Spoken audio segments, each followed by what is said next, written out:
I wear a mask.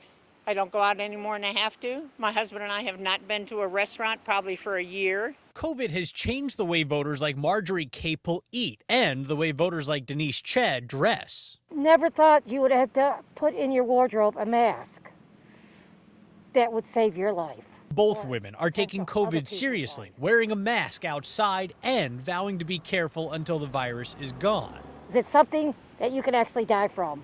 It's nothing to play with. Denise says President Trump should wear a mask, and yet she's still a diehard Republican voter. In the past and now. And is still voting for President Trump. The same goes for Marjorie. Their own discomfort with large crowds won't cost the president these 2 votes. They talk about all these rallies.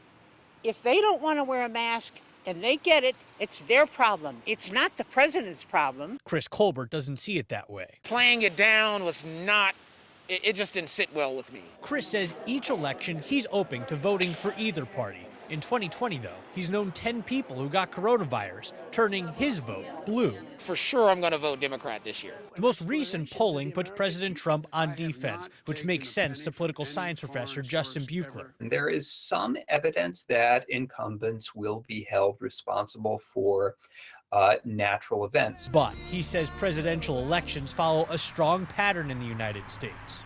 You sort of get 2 terms for each party moderated by the state of the economy. The economic downturn is the result of a once-in-a-century pandemic, making it harder to predict how voters will react. Plus, voters have gradually gotten more polarized over time, and the candidates are so different this year, voting for either one is a big bridge to cross. The difference between a Biden presidency and a Trump presidency is about as big as any other contest we've seen in modern history.